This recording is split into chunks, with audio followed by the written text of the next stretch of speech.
The next talk is the man here, James and Loop, talking about the best practice of Bitcoin storage. Please. All right. I'm Jameson Lopp, co-founder, CTO of Casa, which is a self-custody cold storage solution. I've been focused on self-custody and multi-signature wallets for about 6 years now. And this is the great challenge that I've been given, is only 20 minutes to discuss Bitcoin security, because we could talk about this for hours or days. But let's get started with the basics. Why are we here? Well, hopefully you at least understand that Bitcoin, if you hold it yourself, allows you to have money that cannot be confiscated from me. It allows you to have money that cannot be censored. No one can tell you how you're using your Bitcoin if you hold the keys yourself. Now, the flip side to this is that if you screw up, there is no authority that you can go to that can get your money back. So at the very high level, all of these wallets have public keys, they have private keys. We're very interested in keeping those private keys safe. If you have the private keys, you can do what you want. If someone else gets the private keys, unfortunately, they can do what they want with your funds. And when we're talking about wallets, there's a number of different ways you can categorize them, from hot wallets to cold wallets, a single signature to multi-signature. The vast majority of wallets only require a single signature, which means there is one key that needs to be used, and whoever has that key can decide where the Bitcoin moves to. A multi-signature wallet is one where you have to have several different keys, and you have to have signatures created that essentially authorize that the Bitcoin can move. So this is a bit more complicated, but also can be a lot more robust. And we can also decide to describe these different wallets from a perspective of self-custody, which is where you have the keys, or custodial, which is where someone else has them. The best way to think of custodial is that it's like a bank. And with a bank, they have the money, and you have to ask for permission to use that money. If they want to, they can shut down your account for any reason. The funds can be seized. There's a lot of additional risks here. When it comes to self-custody wallets, generally, you can break those down into two different types. One is the software wallet, where you're running some application on your phone or on a computer, and the keys are also on that machine. This can be very convenient, but it means that they are exposed to the internet and to a number of different risks, such as malware, hackers, and such. If you have a dedicated hardware device, however, it will still need to use a software wallet to manage different aspects of your funds, but the keys will never be on an internet-connected device. The keys are kept offline. They are very safe from hackers and malware. It protects you from a lot of different attacks.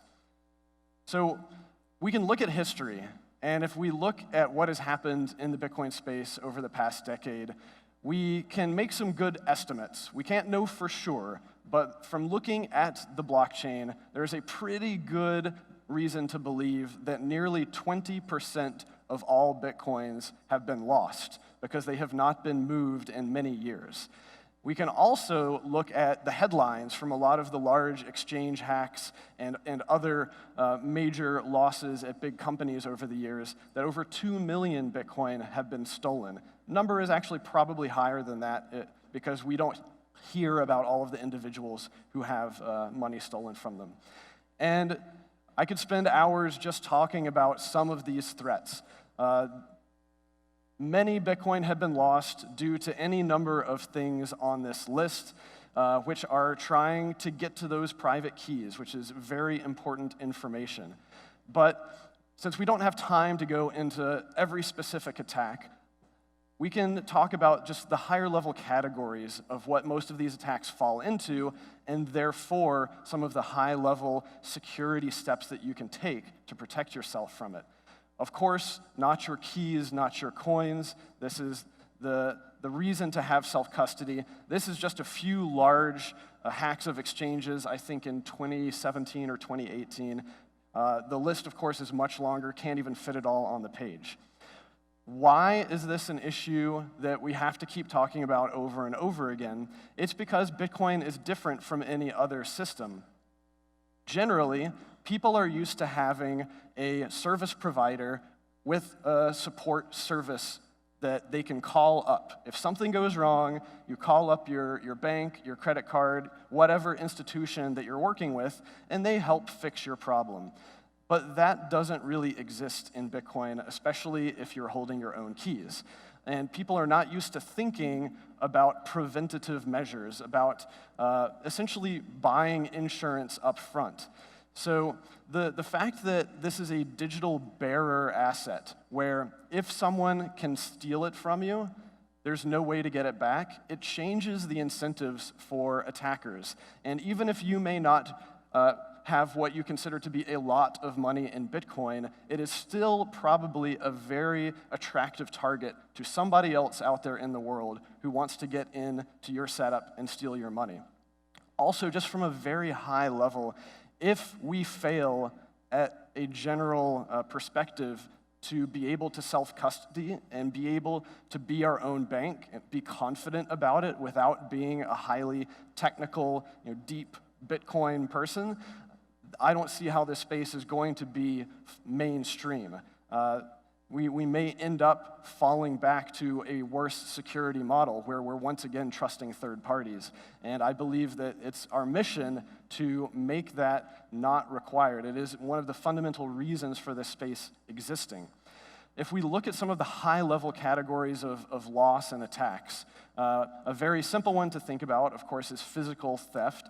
This is something that humans have been dealing with for all of history, and so we have a pretty good idea of how to physically secure things. You can have safes. You can hire guards. This is what banks and other high-security institutions tend to do. When it comes to self-custody, you may think about putting your keys in a hiding place that is not an obvious target. If someone breaks into your house, just a crime of opportunity, and they're not looking for Bitcoin-related stuff, then they may not find something that you have reasonably well hidden. I'm more of a proponent of the distributed key model. This is a bit more technically complicated, but that's one of the great things that this space allows us to do, is to actually distribute keys into multiple different locations so that even if one location is compromised, you're not going to lose your money. Digital theft, of course, is also fairly simple to think about how to resolve, and that's what we need the hardware devices for. We get those keys off your phone, off of your laptop, and make sure that someone can't just hack into a device and steal everything. Physical disaster is actually a very boring data management problem. You have to have backups. And I think even highly technical people like myself tend to be lax about backing up their data. It's not an attractive thing to think about. It's basically like doing household cleaning. It's just something that you have to do. Otherwise, after a very long period of time, you may end up regretting it. I think one of the most difficult things to resolve in this space, which we certainly won't be able to resolve in this talk, is the social engineering aspect. Over the years, I've seen the technical security aspects of Bitcoin wallets and key management improve to the point that now it seems instead of as many hacks at the big exchanges happening or many hacks of people who are keeping large amounts of money on their computer happening, it's instead turned into spear phishing of very specific targeted individuals. Basically crafting campaigns to do what I consider to be hacking your brain. And I believe that unfortunately there is no technical way to protect against this. You can put as many different security and authentication protocols in place, but if someone has been tricked and their brain has been hacked into going through all of the technical precautions to sign off on spending the coins, there's not much you can do. So this is why we need education. We need people just to be more cautious when you're doing things related to Bitcoin. Slow down, think about what you're doing, because once you click those buttons, there's no going back. And finally, with collusion, This is related to custodial providers. If you're not using a custodian provider, you don't have to worry about it so much. But in other cases, you may have issues of inheritance or groups of people who are collectively owning things. And this is less of a technical issue and more of a sort of game theory problem. You have to think about who has access to keys and how can you ensure that no single person can essentially run away with all of the money. So what are we trying to do? Obviously, protect people from third parties. That's the entire point.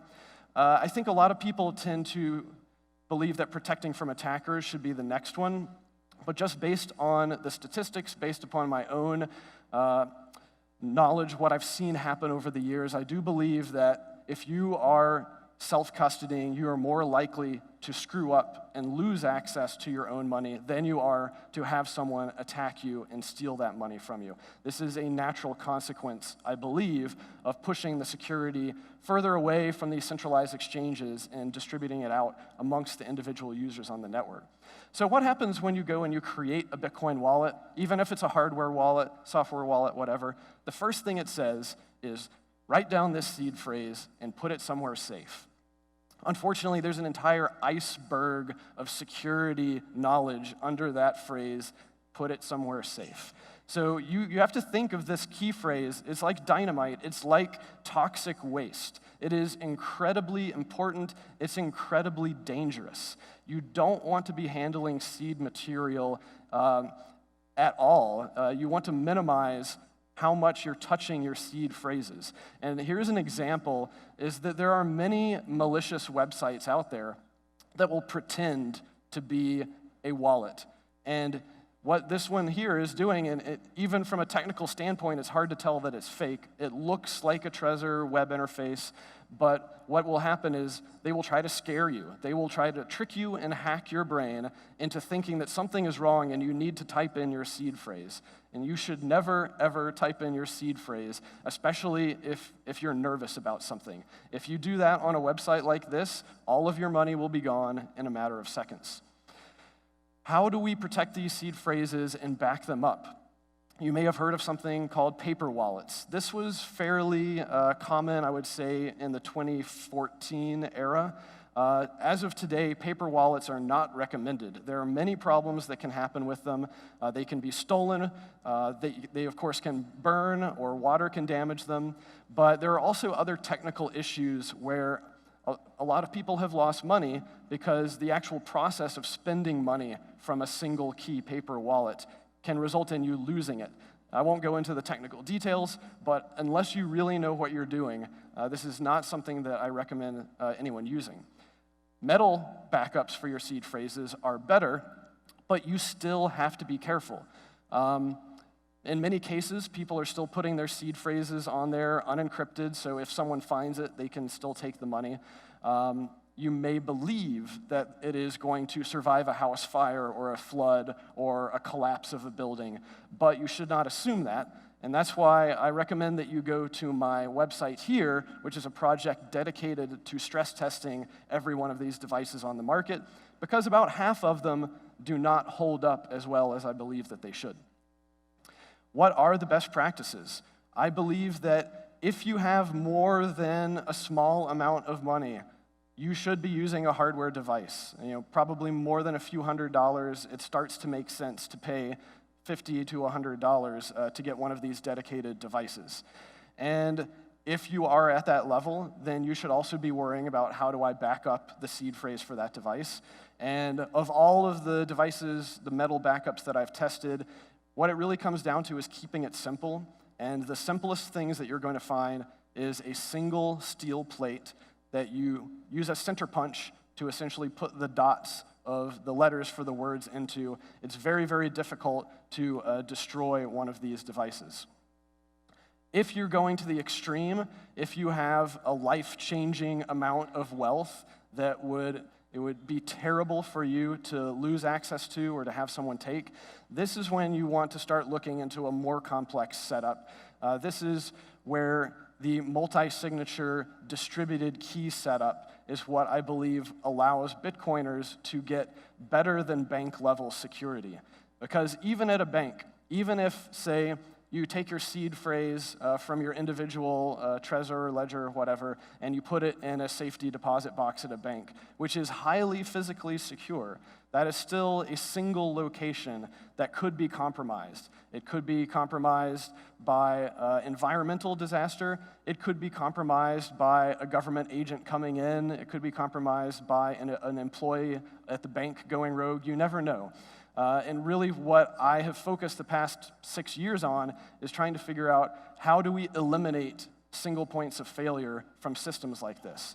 So if you have keys, they are on multiple different devices, they are geographically spread out, then this will give you a level of protection not only against theft, because if an attacker gets into your house or one other location, they won't have enough keys to spend your money, but it also automatically gets you that redundancy, that backup level, so that if a disaster happens, you don't even have to plan for a specific one. If the keys are separated, then most likely you lose one key, that's okay. You can still recover, you can move forward, you can replace it, and you can basically have more of a self-healing type of setup. So there are a number of different wallet softwares that you can do this with. Casa on the left, Electrum in the middle, Spectre on the right, and then there are also several others. And generally, these all support the ability to also use the hardware key management devices in conjunction with them. So you can essentially travel around and add signatures to a transaction with your hardware devices whenever you need to move those funds. But of course, this is very inconvenient. It is inconvenient by design because this is supposed to be for funds that you almost never move. This is, if you have a level of wealth where you're storing a significant portion of your total savings and you want to make sure that nothing can possibly go wrong. This is the level of security and the convenience trade-off that I think you need to make. So once you get through all of these hoops and you're fairly confident that your keys can't really be lost or stolen, there's one final thing you have to worry about: inheritance. And inheritance is actually, it's a friction when you try to introduce it into your own system, because when you are self-custodying, the goal is to ensure that only you have access to the keys to spend your money. The goal with inheritance is to ensure that someone other than you has access to the keys to spend your money, preferably only after you have passed away. So this is where it can get even more complex. Entire books have been written about this subject. I do recommend Pamela Morgan's Crypto Asset Planning Guide because it talks not only about the technical issues, but some of the social issues with inheritance. And what we found is if you want to thread the needle in between these very different objectives, then you probably want some sort of multi-key setup where there are some keys that can be accessed by both you and someone else, but never enough keys that can be accessed by someone else, of course, that they can spend the funds. So the final thing, which is not really technical at all, is operational security. And the first rule of Bitcoin is to talk about Bitcoin to as many people as you feel comfortable doing so. But the second rule is to not talk about your Bitcoin specifically. And this is just one example, possibly hard to read, but someone, a Coinbase user, is posting about they lost all of their money because someone hacked into their Coinbase account and cleaned it out. And then on Twitter, this person says, oh, this is terrible because I have all of my money on Coinbase, and it would be terrible if that happened to me. Within 24 hours, that person on Twitter got attacked. Their cell phone number was swapped out to an attacker, and all of their Bitcoin was withdrawn from their Coinbase account. So this is why you don't talk about the specifics of how you are storing your Bitcoin, how you acquired it, how much you have, so on and so forth. And this can be a scary subject, but you can do it. You can be your own bank. You can be safe and sovereign if you're willing to put in the effort. Thank you.